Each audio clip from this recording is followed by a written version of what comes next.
Эгерде сен ЖРТнын окуу жана түшүнүү бөлүмүнөн кыйналып аткан болсоң, анда бул видео сага абдан пайдалуу болот.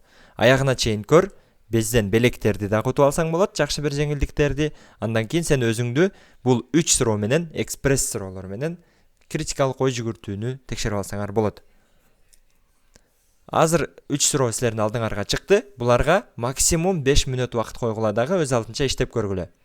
5 мүнөттү азыр баштагыла, видеону паузага койгула. Андан кийин мен талдап баштаймын ар бир суроону.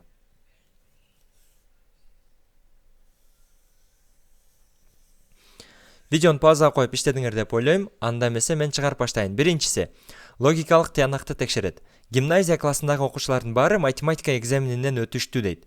Жаныбек гимназия класста эмес. Бул маалыматтардын негизинде төмөнкүлөрдүн кайсынысы так айтылып жатат?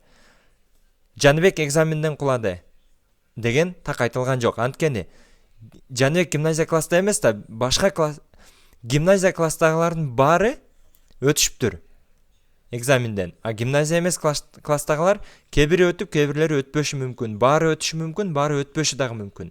Ал жөнүндө бизге эч кандай маалымат берилген жок. Ошондуктан Жаныбек гимназия класста эмес болсо, ал экзаменден өттү же өтпөдү деп айта албайбыз. Кулады деп дагы, өттү деп дагы айта албайбыз. Жаныбек өтүшү да, кулашы да мүмкүн. Ооба, бул өтүшү да мүмкүн, кулашы да мүмкүн, аны билбейбиз. Экзаменден өткөндөрдүн баары артыкчыл класста окушат. Артыкчыл дегенде гимназия класста деп коелу. Өткөндөрдүн баары гимназия класста окушат деген сөз жок. Анткени гимназия класстын баары өттү, бирок гимназия эмес класс, башка класста дагы бирөө экзаменден өтүп же өтпөшү мүмкүн. Ошондуктан бул жердеги тыянактагы кесе айтылууга болбойт. Биринчинин жообу В. Экинчи суроонун жообу. Контексттеги сөздүн мааниси дейт.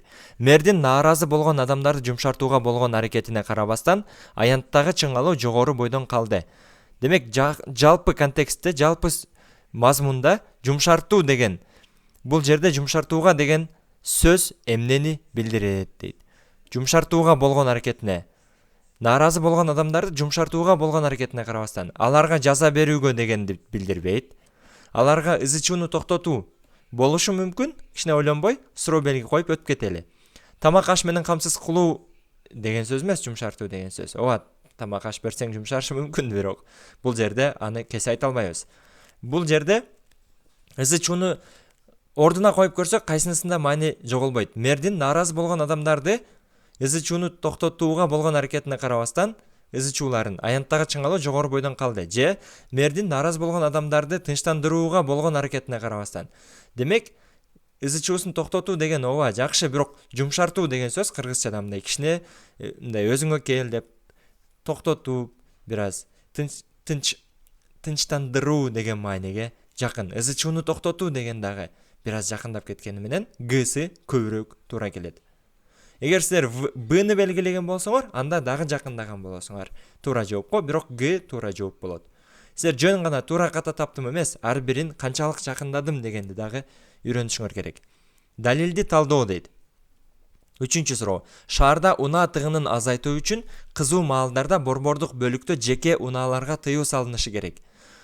Бул сүйлөмдү жалпысынан эмне деп атат? Шаарда пробканы азайтыш үчүн, час пикте, кызуу маалда пробка көбөйгөн учурда шаардын борборунда, центринде адамдар жеке унааларын айдабаш керек, өзүнүн унааларын айдабаш керек деп атат. Эмнелер жүрүшү мүмкүн? Анда коомдук транспорттор гана жүрүшү мүмкүн да. Төмөнкүлөрдүн кайсынысы бул аргументти эң көп алсыратат? Мунун ою боюнча, мисалы азыр жаңылыктан көрүп атасыңар да, Бишкекте пробка көп, Ошто пробка көп, даже Баткенде да пробка болуп аткандыр. Ошондой учурларда бул пробканы азайтыштын жолу деп туруп бирөө ар ким өзүнүн машинасы менен кирбесин центр жака деп атат да. Ошондо тыгындар азаят деп атат. Бул аргументке сен эмне деп жооп берсең, анын аргументин алсыратасың. Ушул адамдын пикирин алсыратасың. Борбордук бөлүктөгү тыгындардын көбүн жеткирүүчү жүк унаалары жаратат дейт. Борбордук бөлүктөгү тыгындарды, шаардын борборунда тыгындарды эмне пробканы эмне жаратат дейт? Көбүнчө жүк жеткирген унаалар жаратат деп атат. Бул жакшы аргумент. Ошон үчүн бул аргумент эмне деп атат? Сен адамдардын жеке унааларына тыюу салбай эле кой, алар көп пробкага таасир бербейт деп атат, жол тыгындарына. Экинчи аргумент. Шаар тургундары ызы чуудан нааразы дейт. Шаар тургундары машинеден нааразы болушу мүмкүн.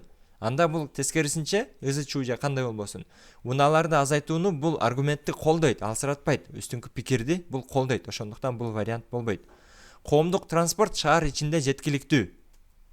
Коомдук транспорт шаар ичинде жеткиликтүү болгону бул тыюу салынышына тескерисинче бир аз колдоп калат. Анткени эмне деп атат?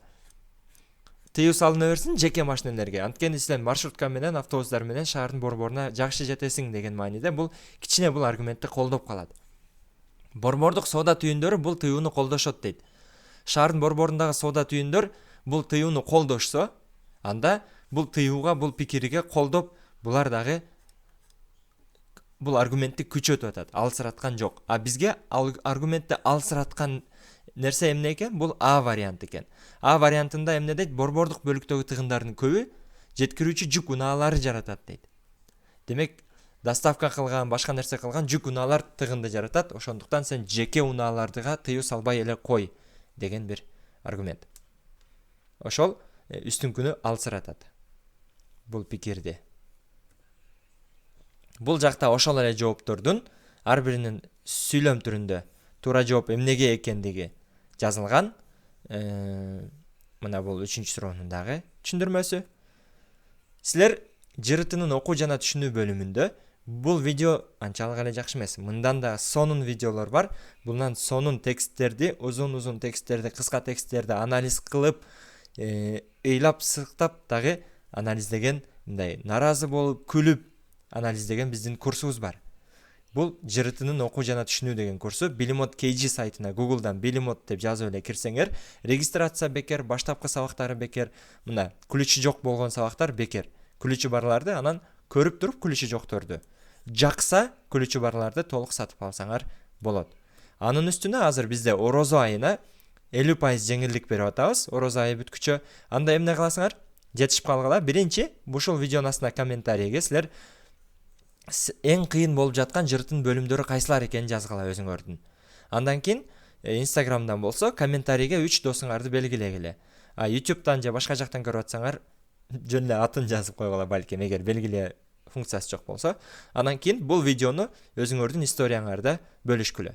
Өзүңөрдүн сторисиңерде бөлүшсөңөр, андан бизге ошону скриншот кылып жөнөтсөңөр, комментарийиңерди, 3 досуңарды белгилегенди, анан стористе бөлүшкөндү бизге жеке катка Instagramга болобу, WhatsApp, Telegramга болобу жөнөтсөңөр, биздин математика негизги тест, математика предметтик тест, жырытынын окуу түшүнүү бөлүмү, химия 1, 2, 3, 4 деген курстарыбыз бар. Ошолордун баарына орозо айынын урматына силер орозо айы бүткүчө 50% жеңилдик ала аласыңар.